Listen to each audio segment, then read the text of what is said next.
Hello, my most amazing artist. Today we are going to learn about an artist named Charlie Harper. Charlie Harper was born in West Virginia in 1922. His upbringing on his family farm influenced and inspired a lot of his artworks and the animals you see. He lived and worked in Cincinnati as an American modernist artist. He illustrated stylized wildlife, prints, posters, and book illustrations. Today, you are starting with your 3 pieces of paper, your birch trees, background, and your bird. You are first going to cut out your birch trees.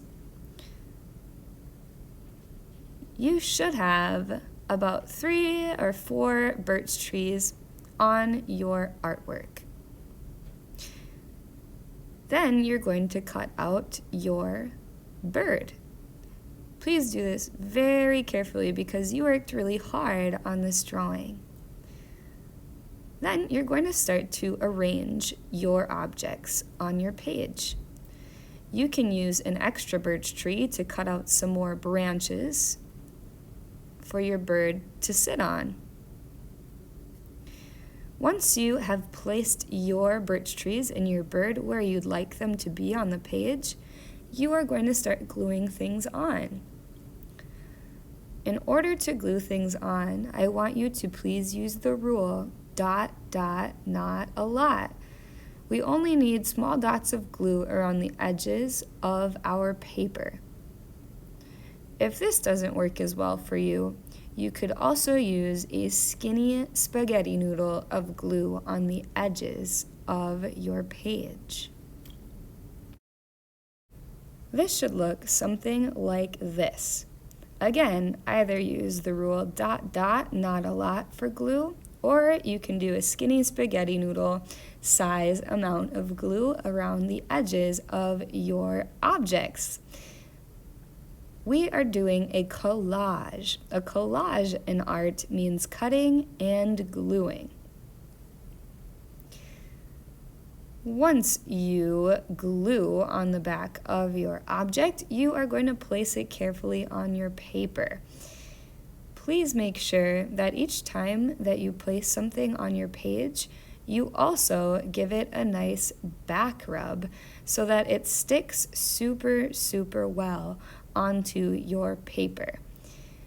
These things might want to fall off of your artwork unless you flip them over and give them a really good back rub. You can use your extra birch trees in order to create some extra branches on your trees as well. You might want to consider rounding off the edge of your extra branches that you create to make it look a little bit more realistic when you place them onto your tree. You could consider having things go off of the edge of your paper as well, and then trimming them on the edge so that they fit. Then you are going to use a messy mat by your sink underneath your paper with a little bit of white paint.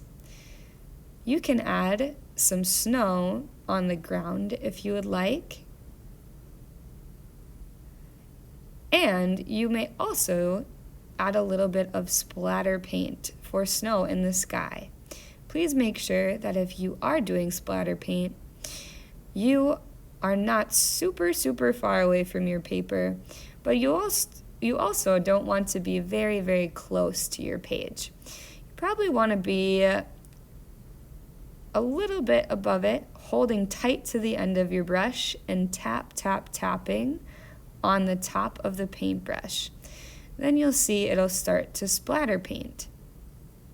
You do not have to do the splatter paint snow, but if you would like to, you absolutely may. Once you are finished with your paint, you are going to put your paintbrush in the wash brush bucket, hair down, by your table color sink. Then you will need to bring your project over to the drying rack. Hold it flat like a pizza so that you don't accidentally drop it. You want to start at the bottom of the drying rack and work your way up.